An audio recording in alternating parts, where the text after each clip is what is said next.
Ahora vamos por la Reforma Protestante. Para historia estamos.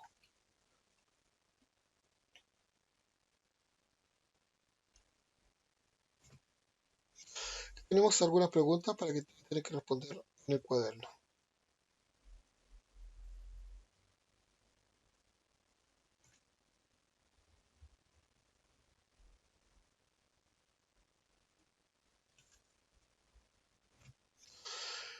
Una nueva fe. A partir del siglo XIV, el papado en Roma empezó a perder su poder y la Iglesia se sumió en una profunda crisis. La riqueza material fue causa de corrupción. Muchos miembros del clero descuidaban sus obligaciones religiosas y disfrutaban del lujo y de los placeres mundanos. Bajo la influencia de las corrientes renacentistas, los hombres empezaron a criticar las doctrinas y los ritos de la Iglesia. Los cardenales franceses eligieron a un papa francés que permaneció en Aviñón, mientras que los italianos eligieron a un pontífice romano que gobernaba en Roma. El gran cisma o división, por eso había un papa francés, un papa en Roma, repercutió en toda la cristiandad y suscitó en todas partes violentos conflictos. Esto cundió la confusión y se empezó a exigir una reforma de la Iglesia, o sea, en su cabeza y en sus miembros. Es decir, se empezó a exigir a la Iglesia que tuviera mayor coherencia y que fuera más, si tuviera una reforma, ya que ya existía esta división dentro de la Iglesia. La oposición contra la Iglesia romana se hizo particularmente violenta en Alemania, donde los arzobispos habían conquistado un fuerte poder político. Los alemanes protestaban contra las grandes sumas de dinero que se colectaban en Alemania, pero que eran llevadas a Roma. Causa de especial indignación era la venta de indulgencias, mediante las cuales, con el pago de cierta suma de dinero, el pecador podría librarse de las penas del purgatorio. ¿Ya? Eso quiere decir que, por ejemplo, alguien que moría, había pecado, tenía que pasar un tiempo en el purgatorio para poder limpiar estos pecados antes de llegar al cielo, un tiempo indeterminado.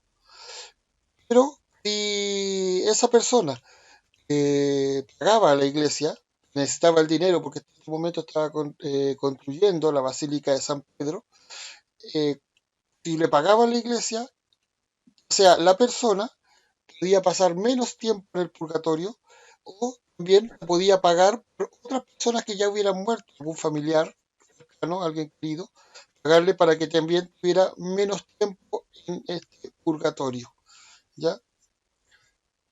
Eso es lo que más se criticó en lo que eran los alemanes, ya que por esta venta de indulgencias y también porque todo el dinero que se colectaba era llevado a Roma, no se usaba en la diócesis de cada lugar. Por ende, en el año 1517, el monje agustino Martín Lutero publicó 95 tesis en las que protestaba contra los abusos que se cometían eh, de la iglesia, en especial estas ventas de indulgencias. ¿Ya? 95 tesis planteó aquí los 95 puntos donde no estaba de acuerdo con lo que planteaba la iglesia.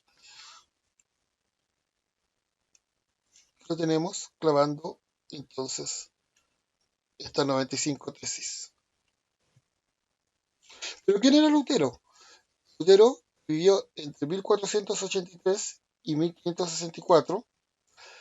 Siguiendo los deseos de su padre, había comenzado a estudiar las leyes, pero el problema de la salvación eterna de su alma lo subió en tanta desesperación que decidió hacerse monje. Llegó a la conclusión de que la salvación solo era decidida por Dios sin requerir de los sacramentos, de las ceremonias de las iglesias ni del sacerdote. Mientras que la Iglesia Católica enseñaba que el hombre se salvaba por la fe y las buenas obras, Lutero se empezó a enseñar que las obras eran inútiles ante Dios y que el hombre se salvaba exclusivamente por la fe. De nada servían tampoco, por ende, estas indulgencias, porque el hombre era salvado, se iba directamente al cielo, tenía la fe en Jesús, y no iba a parar a lo que era el infierno. No existía este purgatorio ni nada por el estilo, por ende, si tenía fe en que Jesús era el Salvador, iba a ir al cielo, en caso contrario no importaba qué tan bueno o qué tantas obras tuviera, y tampoco iba a pasar un periodo en este purgatorio, sino que iba a ir directamente al infierno. Al momento de publicar las 95 tesis, Lutero solo pensó en protestar contra algunos abusos. Sin embargo, al poco tiempo se puso de manifiesto que su pensamiento significaba una doctrina nueva que no podía ser aceptada por la Iglesia. En el año 1520, el Papa lo excomulgó por hereje. Ya habíamos hablado anteriormente que la herejía era plantear cosas diferentes a lo que dice la Iglesia. Entre comillas viene de hereticus, que quiere decir como pensar por uno mismo. Lutero entonces comenzó a organizar su propia iglesia, la iglesia que hoy es conocida como evangélica, que se negaba a la obediencia al Papa, la obediencia absoluta. Lutero cuando planteó las 95 tesis simplemente planteó lo que podía estar mal en la iglesia. En ningún momento pensó en crear una nueva fe, una nueva religión, pero la iglesia al no aceptar esto porque significaba un cambio profundo en lo que ellos venían, en la doctrina propia de la iglesia, lo que venían enseñando, Lutero tuvo que, y al ser expulsado, la iglesia que hoy se conoce como evangélica. Pero en Alemania, las autoridades imperiales tomaron medidas contra los luteranos, en ese tiempo conocidos como luteranos, ya que era la idea de Lutero, ante los cuales estos protestaron, ¿ya? Lo que dio origen al nombre de protestante. Es decir, que las autoridades imperiales primero eran conocidos como luteranos, los que seguían la idea de Lutero, pero como les tomaron medidas contra ellos, estos comenzaron a protestar y de ahí viene el término protestantes. Después de apasionadas discusiones teológicas y violentos conflictos que condujeron a una lucha armada, los protestantes y los católicos llegaron a un acuerdo de paz religiosa de Augsburgo en el año 1555, que estipuló que cada príncipe podía elegir entre el catolicismo y el luteranismo y que todos los súbditos de ese príncipe debían seguir la religión de su príncipe. Es decir, si el príncipe elegía ser luterano, todos los súbditos de ese principado, de ese lugar, iban a ser luteranos. Si el príncipe, por el contrario, elegía ser católico, todos los súbditos tendrían que ser católicos. Pero esta doctrina luterana se difundió por numerosos países de Europa y se pudo imponer completamente en los países escandinavos, ¿ya? Luego surgieron otros reformadores que, si bien se inspiraron en Lutero, siguieron un poco sus caminos diferentes. Como por ejemplo tenemos acá a Juan Calvino, que vivió entre 1504 y 1564. Había hecho famoso por su libro Institución de la Religión Cristiana, publicado en 1534, cuya idea central era la idea de la predestinación. ¿Qué quiere decir esto? Que Dios, en demostración de su poder absoluto, crea al mundo y al hombre, y elige a unos hombres para su salvación y a otros para condena y perdición eterna. ¿Ya? El hombre entonces no puede alterar su suerte, ya está determinado por Dios incluso en el momento de la creación del mundo, y de ahí en adelante la única función del hombre entonces tiene en la tierra es honrar a Dios, es trabajar y hacer todo con respecto a Dios. ¿Ya? Esa es la predestinación, donde uno no importa la fe que uno tenga, no importa las obras que uno haga, si Dios no te eligió para salvación, te vas a ir al infierno. ¿Ya? Y al contrario, tampoco importa cómo seas, las obras que hagas, o si tienes o no tienes fe, pero si Dios te eligió dentro de su poder absoluto para salvación, vas a ir a la salvación eterna. Calvino organizó en Ginebra un régimen teocrático que no solo controlaba la vida religiosa, sino también la política, la economía, la educación, las entretenciones y la vida en familia. ¿Ya? Un sistema teocrático es que donde el que gobierna, por decirlo de alguna manera, es Dios, y todo gira, toda la vida de la ciudad o del lugar gira en torno a lo que Dios plantea.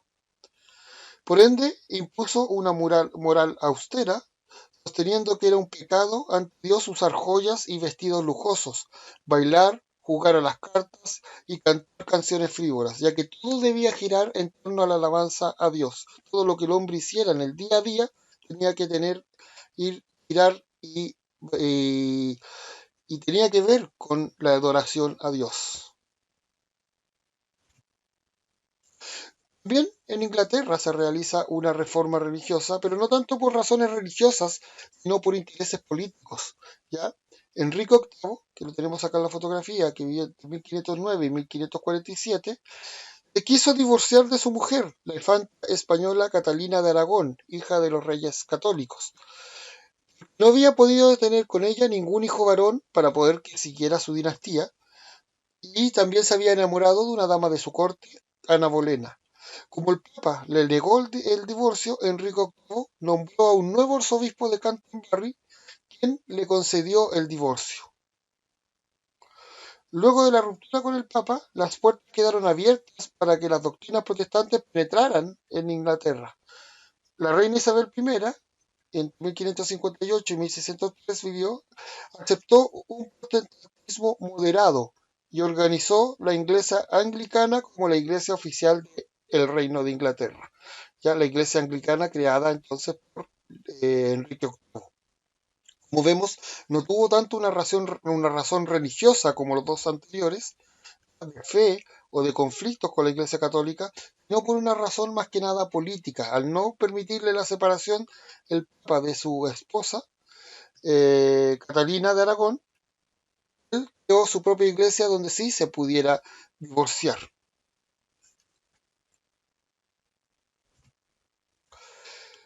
La reforma de la Iglesia Católica, lo vamos a ver también en la clase siguiente, frente a la propagación de estas doctrinas protestantes se produjo una reacción de la Iglesia Católica, reacción lenta, como todo lo que se sucede en la Iglesia Católica, lo vamos a ver acá, que igual tuvieron que pasar varios años para que se hiciera algo, ¿ya?